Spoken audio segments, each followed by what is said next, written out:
applied to Duke University as a part of an endowment for that, as well as support of the institution.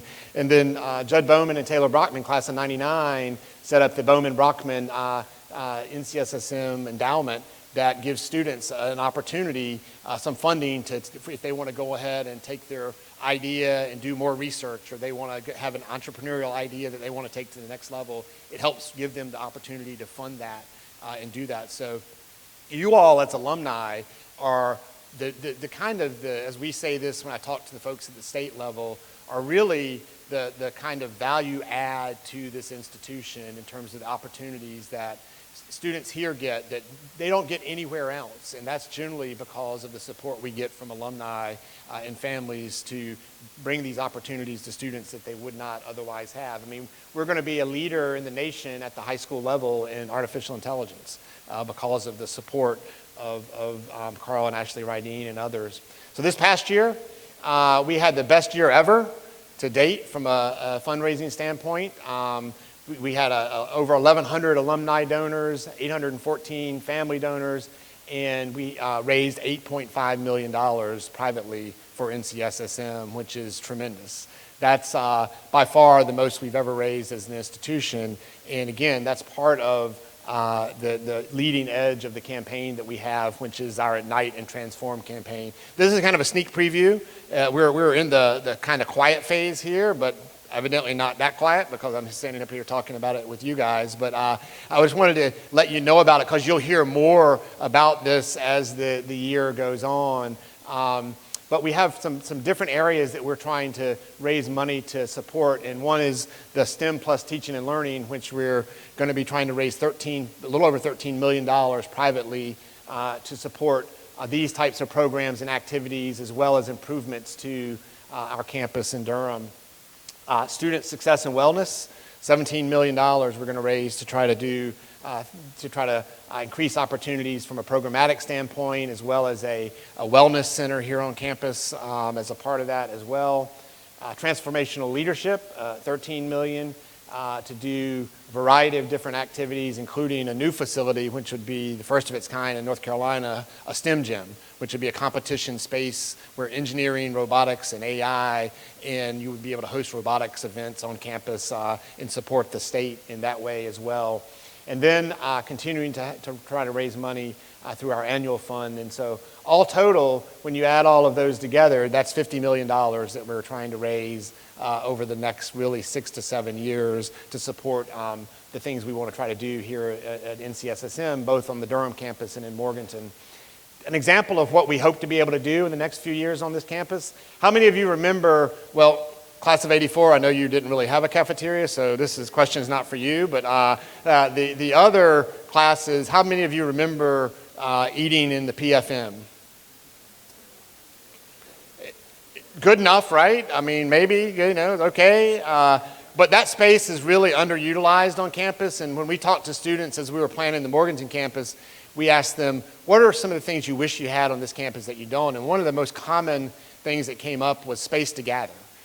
Small groups, large groups, formally, informally, where you could meet and congregate as students and gather. And so we have this space that's the cafeteria space that's really underutilized except for 3 meals a day.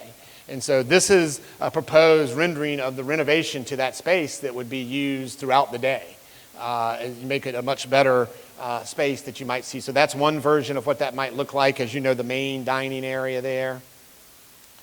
And this would be sort of where the TV room is now, the grill area that would open up to a patio out there, and what's the pit now, so you can see what that space might look like. Way more inviting than the current space, wouldn't you agree? Yeah, absolutely. And this is that outside kind of patio that comes in there to eat. This would be the courtyard that's kind of out there in between the cafeteria space and the ETC building.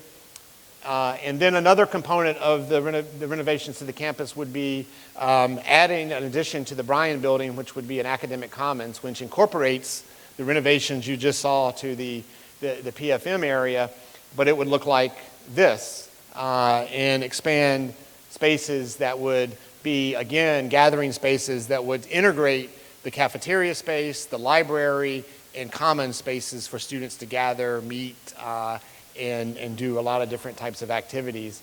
Another shot of that. And then I mentioned to you as well as to add on to the PEC gym area, a wellness center where the clinic would be located, as well as counseling and more holistic wellness services.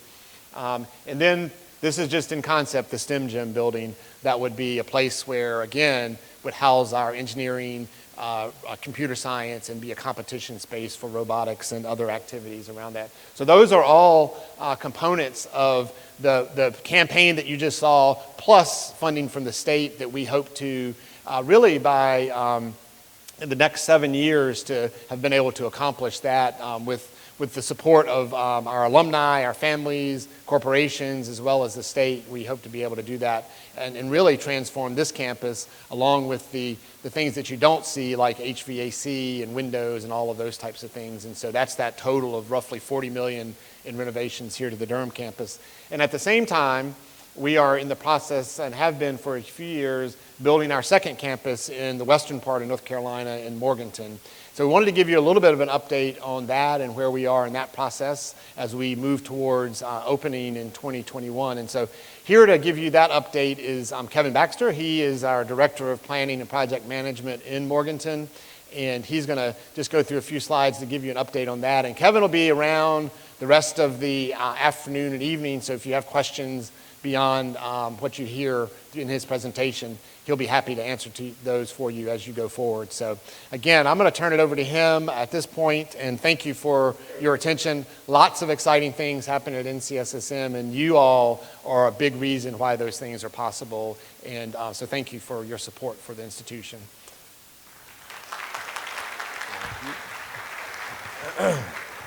Thank you, Chancellor Roberts. Good afternoon, everyone. I've got about 3.5 minutes to walk you through 36 months of work on the Morganton campus, so I'm going to go quick and apologize if I do so at a pace that is hard to keep up with, but I will tell you all this information is available in lots of different ways to share with you, and I'm happy to talk with you one-on-one, as Chancellor Roberts mentioned, at any time. You may all remember this. Back in 2010, there became no more room at the inn here in NCSSM. The demand kept growing, and yet there was no availability for the residential program, and that was really where this all began, this journey towards Morganton. Over time, the state decided let's invest in a second campus. You might ask, why Morganton, North Carolina? If you haven't been there, that's a very fair question to ask. If you have been there, you know the answer. It's an incredible place. There's a huge groundswell of support. I'm told it's second only to the MCU in welcoming Spidey in terms of how excited they are to bring NCSSM to Morganton. This campus is several years in the making, and where we're at now, we just broke ground in June. You see up a lot of familiar faces up on that picture and a lot more familiar names down below. We had 30 of 38 alumni classes at our groundbreaking event in Morganton this past June. Absolutely phenomenal. And we have had 8 members of the reunion classes being celebrated this year who've been actively involved in the planning behind the scenes over the last 2.5 years.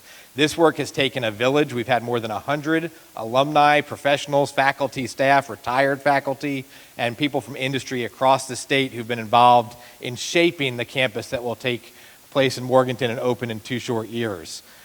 The biggest question I get from alumni all the time is what's going to be the same and what's going to be different. Here's the key elements that you need to know at this point in time. We'll be admitting 150 juniors in our first class in August of 2021. And those students will be admitted in the same way, with the same standards and the same application process that we use present day for Durham and for the online program. So it will simply be a third option available to students. Students will not be assigned to go into any program for which they do not want to compete. So they will be able to preference their top choice, and if they have one, a second and or a third choice. And that will dictate the funnel that they enter for consideration. Again, same standards, same distribution of bed spaces. So all 13 congressional districts will have a fair share of the student population in the residential class in Morganton.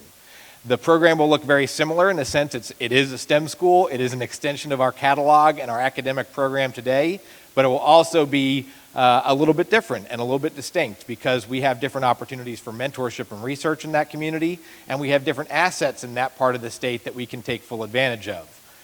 When we look at the faculty that we'll bring online, you can expect very much the flavor of the faculty we've had for 40 years here in Durham. They'll have the same credentials and expectations in terms of their expertise before being hired, and we'll have a similar process to really enculturate them to the institution overall. We're really excited about the ways that Morganton, along with the residential program here in Durham and the online program, can work more and more closely together. Lots more opportunities when you think about the diverse richness of the faculty writ large across all programs. You can all of a sudden imagine hybrid courses where there's online students together with students on each campus taking a specific course in one particular setting, virtually and in person. So you'll see a lot more about this in the months to come. We have some steering teams that are working hard right now on finishing their work, academic program and student experience steering teams in particular. In December, they will present to our Board of Trustees their final recommendations for how this all begins to take shape.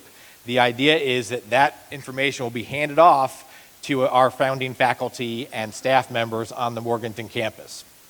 Along the way, we've started to acknowledge and think about this idea of data science as a particular area that can influence the curriculum specific to Morganton.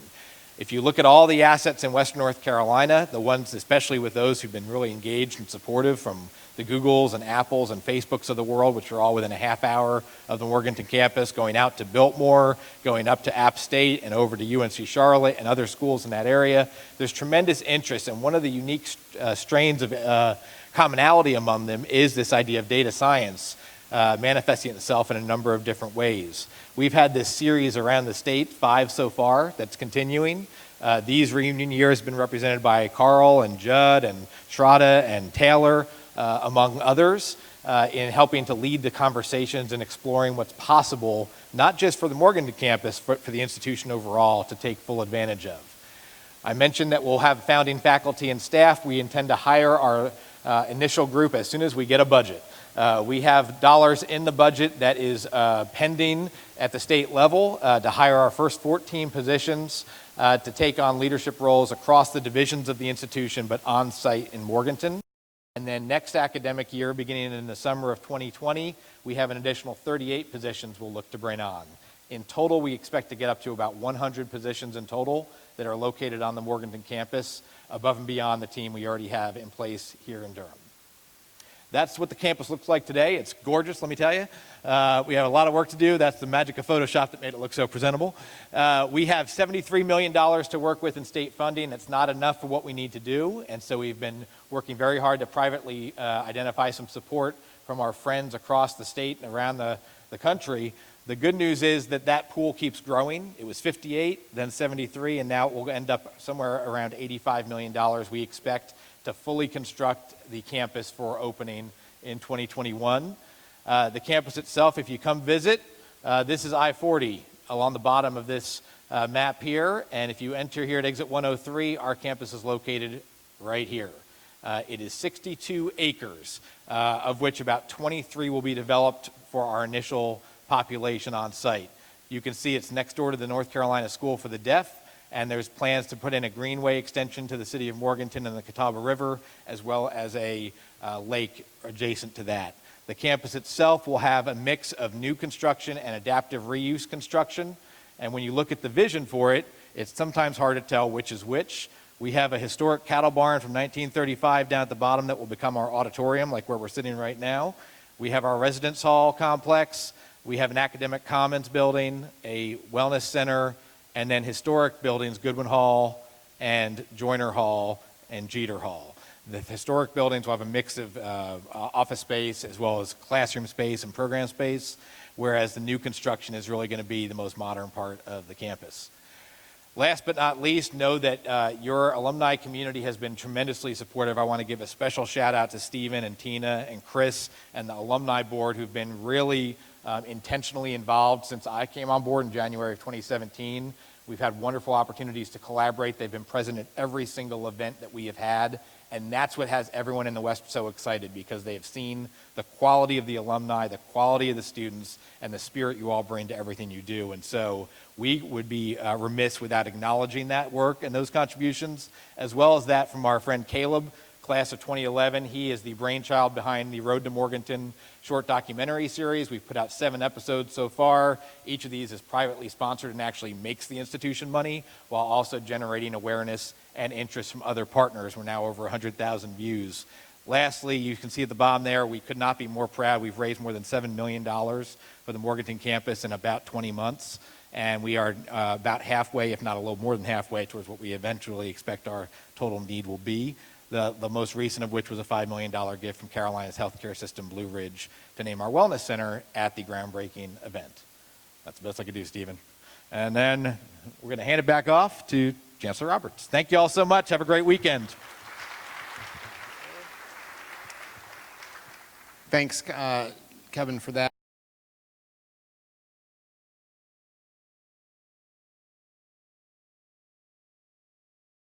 And if you're ever going to be heading down I-40 about 2.5 hours west of here and want to actually stop in and visit the Morganton campus, you can reach out to he's happy to show folks around. It happens all the time. So, and those of you who may be in the field of education, if you're interested in working in Morganton, let us know. We're going to be hiring soon. So lots of exciting stuff going on across the campus. So at this time, we're going to transition into some awards that our Alumni Association gives as a part of the work that they do. And our first award is the Virginia Wilson Outstanding Alumni Volunteer Award. And I'm going to ask Dr. Wilson to come up and give that. But I'd also like to take this opportunity to again thank all of our faculty and staff who come back to this event. I know I've seen probably at least 10 here, ranging from Dot Doyle to Dr. Kalina to Warren Baskett. So, that's, I hope for you as alumni, that says how much you have meant to them over all these years, that even though many of them have been retired for many, many years, they come back for this event to see you. So I want to thank them for coming back, just like Dr. Wilson today. So Dr. Wilson.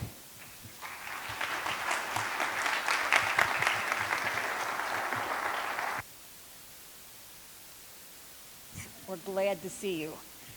The Virginia Wilson Outstanding Alumni Volunteer Award is presented annually to the volunteer who has most demonstrated a long-standing commitment to NCSSM and who has unselfishly given time, talent, and devotion to improve the NCSSM student experience.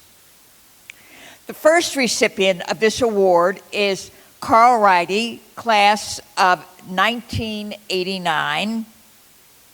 He has served on our NCSSM Foundation Board of Directors, led the effort to establish the Fabrication and Innovation Lab in memory of Peter Houghton, class of 89. He served as a volunteer instructor in our Applications in Entrepreneurship class and gave $2 million to establish the Ryden Program for Innovation and Leadership in Artificial Intelligence. So that is the first recipient of the award.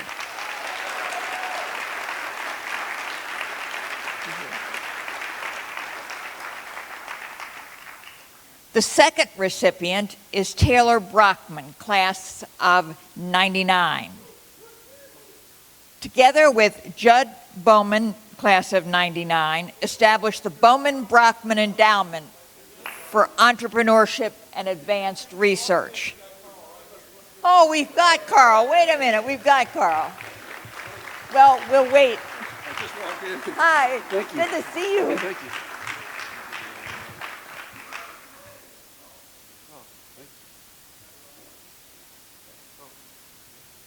We're going to our second recipient now, Taylor Brockman. Together with Judd Bowman, 99, established the Bowman-Brockman Endowment for Entrepreneurship and Advanced Research. He currently serves on our NCSSM Foundation Board of Directors and also is a volunteer who will accept any assignment, we know what that means, from running remote meeting technology to running data analytics. It is a pleasure and an honor for me to present these awards to two such deserving alums. Thank you.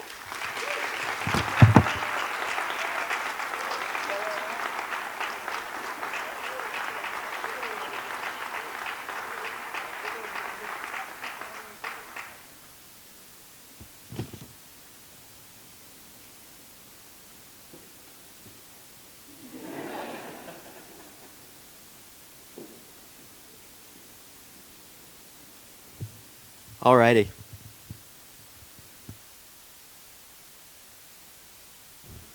Okay, there we go. All right, it's my pleasure to present now the Henry Quo Service Award. This award recognizes the outstanding volunteer efforts of an NCSSM alumnus in making the school a closer and friendlier community. I'm very excited to present these two awards because I've had the vast privilege of getting to serve with both of these folks on the alumni board over the past years. The first award goes to Jayne Bullock, class of '89.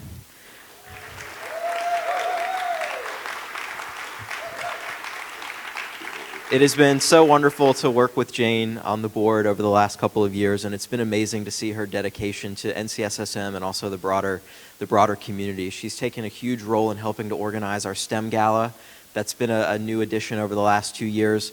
She's really helped to raise the profile of that and just been a real rock star in the community. So Jayne, congratulations.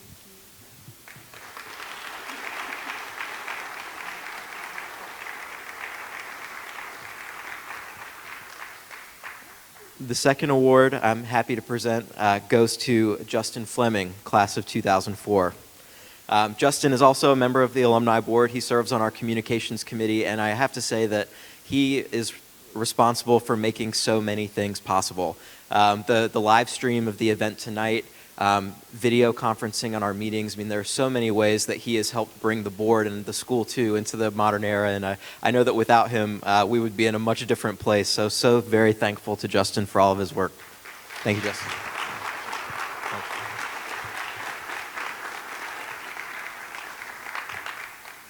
All right, and I'll hand it back over to Chancellor Roberts for the Chancellor's Award. Thank you, Stephen. So I have the pleasure to present the Chancellor's Award for Exemplary Community Service, which recognizes an alumnus who has volunteered their service elsewhere other than our school community and in ways exemplary of our purpose and mission to cultivate engaged citizens who work for the betterment of the world. And so our first recipient is Dr. Cheryl Woods Gaskin.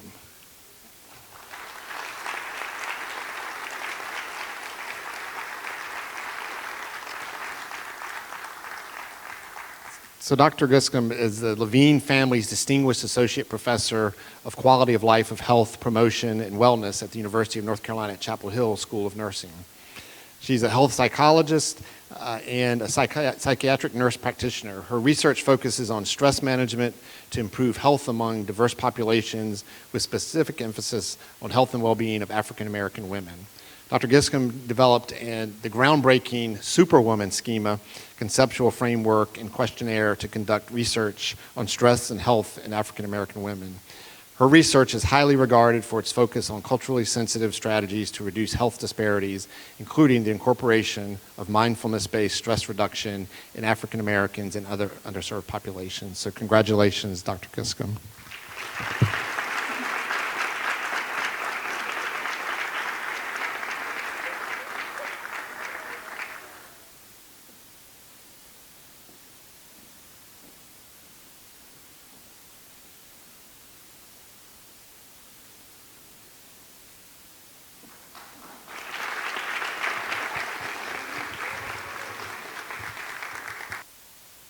And our second recipient is Judd Bowman from the class of '99. Is Judd here? So I know when I saw him earlier today, he had his 2-year-old with him, so that may be doing 2-year-old duty right now. But Judd is obviously class of 1999 and has been involved in a number of different ways throughout our state. He's a trustee of the North Carolina Symphony. He's a member of the Research Triangle Park Board of Directors and a member of the Board of Directors of the North Carolina Board of Science, Technology, and Innovation. And so he gives of his time freely to help support, in particular, those areas, not only of STEM, but the arts across our state of North Carolina. So please, when you see Judd, congratulate him on getting this award, and we were happy to give it to him a little bit later. And finally, not on the program, but I'd like to take this opportunity to give a special award and thanks to Stephen. So I'm glad you're standing right here already. This is Stephen's last meeting as the chair of the Alumni Association Board. And so I can't say enough about what Stephen has done in his tenure leading the board. He is always here. He was just here. He lives in New York City, but he is in North Carolina very frequently. He was just here 2 weeks ago for 3 days for our Board of Trustees meeting. He gives so freely of his time, whether here or to help organize events in New York for alumni. He has provided tremendous leadership, and it is just, I think his willingness to be present, even though he's not here in North Carolina, has been, to me, extremely inspiring and shows the dedication that's common amongst NCSSM alumni for their institution. And so, Stephen, thank you so much for your leadership, and we have a hidden award down here.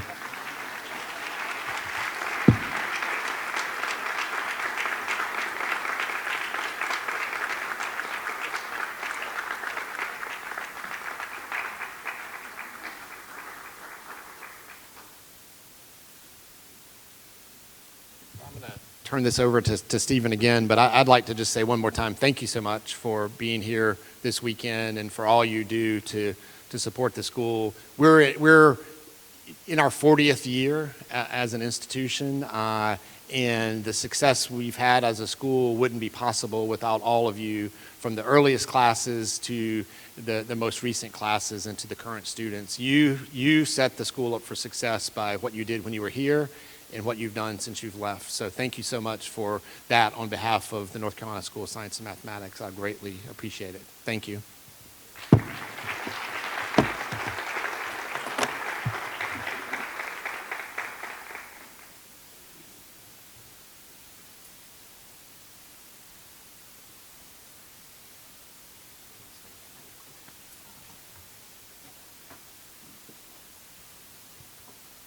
We're finding the clicker.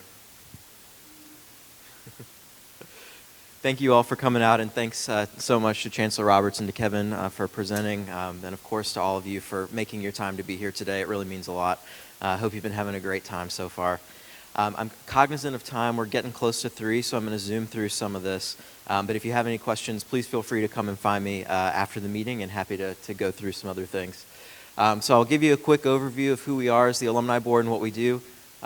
By the way, my name is Stephen Norton, class of 2008, current president, outgoing president of the Alumni Board.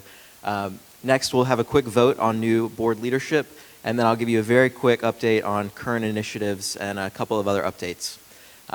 So the main mission is to promote positive, active relationships among NCSSM alumni and the larger community in support of the school's educational mission. And that really constitutes 3 key pillars: volunteerism, whether that's here on campus or elsewhere, financial giving, and general stewardship of NCSSM. And I think a great example of that is even being here today, showing your investment in keeping up with what's going on with the school and learning about the school. And so one of the things that we feel really strongly is our responsibility as the Alumni Board is to do as much as we can to continue to build relationships with all alumni and make sure that the communications that are coming out are good, and we're able to have good conversations between one another. As a quick recap of the board committees, they're fairly self-explanatory, and given time, I won't go into all of those now. So the one procedural thing that we need to do during this meeting is to vote as an alumni association on our new and renewing members. So the first thing that I want to do is just give a quick thank you to those. You'll see they're highlighted in red. These are the folks whose terms are coming to an end on the Alumni Board. I'm very happy to say many of them because they had, well, I'm sad to see all of them go, but many of them because they had to. We have a 3-term limit, and many of these folks have reached their 3-term limit, which is 6 years of service to the Alumni Board, which to me is just fantastic. And so really thankful for all of these folks. Tina Burleson, class of '89. Zach Fowler, class of 2012, who's actually moving over to the Foundation Board. Kim Lott, class of '89. LaShondra Price, '91. Bobby Winmeyer, '94. Jay Raval, '97. Meg Shea, '04. Mike Jones, 2007. Sierra Hinton, '08.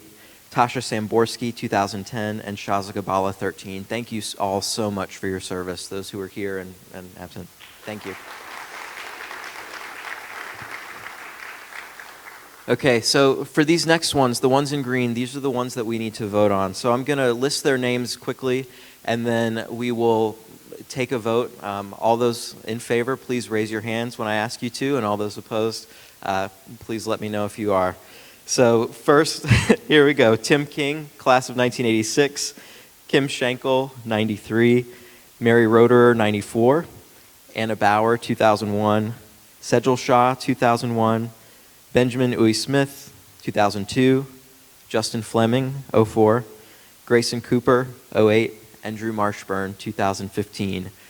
All of those in favor in renewing the terms of these members on the Alumni Board, please raise your hand or say aye.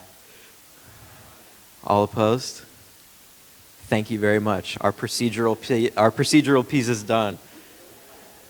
Okay, this is what I'm really excited about. As Chancellor Roberts mentioned, today is my last day as president of the Alumni Association Board of Directors. It's been a tremendous honor to serve the alumni community. I'm on the board for many years, and I look forward to serving as past president. I'll be focused on nominations and governance for the board over the next couple of years.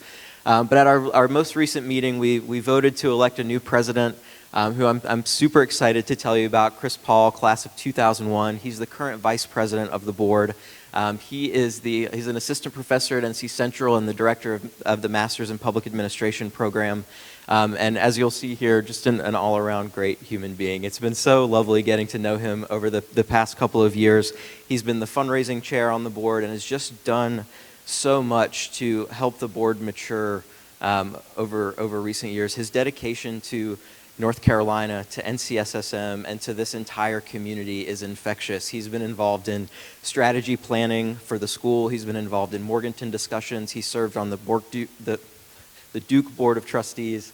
And he's just so deeply involved, and his whole family is deeply involved in the great work going on here in North Carolina. And I really can't think of anyone who's more qualified to take the reins over the next 2 years. So please give a big round of applause to Chris Paul.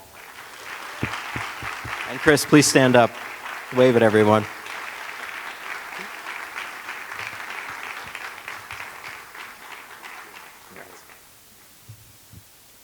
All righty. A few quick updates from the board. This came from our last meeting. The first was a bylaws amendment.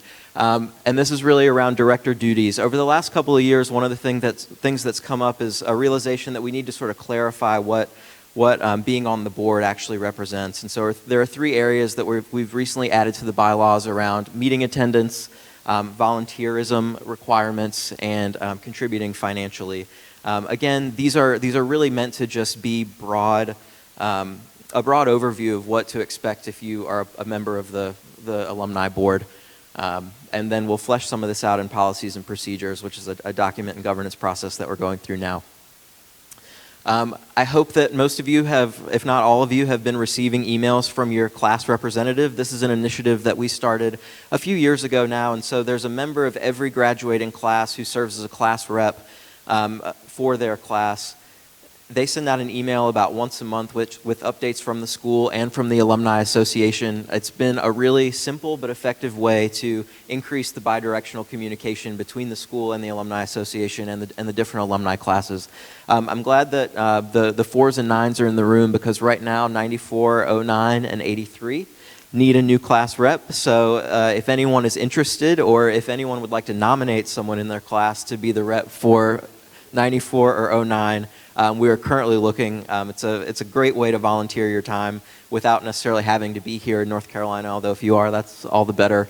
But also a great way to stay connected with your class. So please come and find me after this if you're interested.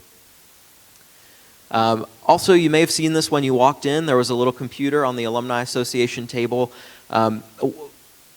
A lot of times when we're talking about the alumni board, people think, oh, well, if I want to volunteer with the school, do I need to try to be on the board? We're always looking for new and talented board members, but there is also so many other opportunities to be involved with the school. There are so many admissions events and other events that happen on campus all throughout the year that always have alumni volunteers, and we're always looking for new folks. There are social events all around the country where we're always looking for people to help with setup and help organize those sorts of things. really, if you're interested in giving back to NCSSM in any capacity, there is an opportunity to do so. So if you haven't filled out this survey and you are interested in being involved in some way, please go fill that out. And you can indicate there if you're interested in volunteering on campus, if you're interested in potential board work or something else of the like. We just want to really make sure that we take the time that you're here on campus to make sure we capture that information and get in touch so that we can help find the right opportunity for you.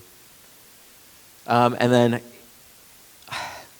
what you've all been waiting for, the results of the Unicorn Return Reunion Challenge. Please disregard this slide because the numbers have changed dramatically since this slide was made, thanks to the real-time data crunchers in the development office. So in terms of total dollars raised, the class of 1984 is now in the lead with $19,732. Congratulations, 1984. By the way, you have until Monday, so these results are still preliminary. So don't give up yet. In second right now, the class of 1999, $15,698.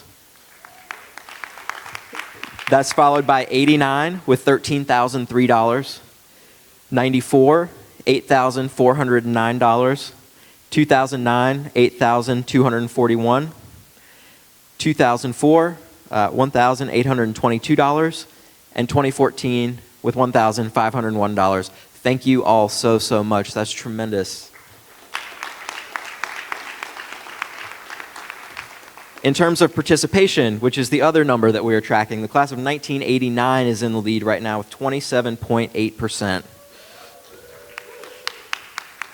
Your goal is at least 30, so I hope to see that number go up. 99 is next with 21.5% participation, 84 with 11.1%, 94 with 9.24% participation, 2004, 8.2%, 2014, 6.37%, and 2009, 5.21%. Thank you so much. As I said, we have through Monday, so there is a chance for all of these numbers to go up. Please, if you get a moment, the donation table will be in Bryan Lobby until about 4:30 today, so please swing by and give a donation if you haven't. And for all of your classmates who weren't able to make it today, I encourage you to get in touch with them and encourage them to give as well if they have the capacity to do so. What's next? Oh, what's next? So just a few quick updates. I didn't plan that. So this is really just a high-level overview of what's going on with the board over the next couple of weeks and months as we do the transition. We're completing our strategic plan initiatives, which were around marketing and development, or marketing and feedback, fundraising, and professional development. The Affinity Mingle that I saw many of you at last night is one key event that's come out of that professional development strategic pillar. So excited to wrap those up and start thinking about our next set of strategic goals. We're going to continue to be involved in the Morganton process. I've been so pleased with how engaged alumni have been throughout every step of the process, and that's a real testament to Todd and Kevin and the rest of the school for really reaching out to alumni and making that a priority in the planning process. A continued focus too on online alumni. We invited our first online alum to the alumni board about 2 years ago, and it's really opened up some really interesting conversation for us about, what the Alumni Association is as a whole, and especially as we start thinking about the Morganton campus and having different geographies, it became really important to us to really understand that the online community is just as much an alumni of this school as any other person. And so one of the things that we're thinking about as a board is really how do we start to create a thread throughout these communities, Durham, Morganton, and online, to create a single alumni association and really effectively serve all of those different communities. Board governance ties into that, thinking about how the structure of the board may have to change as we continue to grow and we continue to have all these communities be a part of that. And then, of course, social events, professional development, getting feedback from you all. That seems like something that we can always continue to do more of, especially outside the Durham area. So if you're interested in taking part in any of those, please be on the lookout for communications and please let us know if you'd like to help out with any of those. And with that said, I just want to thank you all for the privilege that I've had to serve the school and the alumni board over the last many years. Thank you all again for coming out, and I hope you have a great rest of your alumni weekend. Thank you, everyone.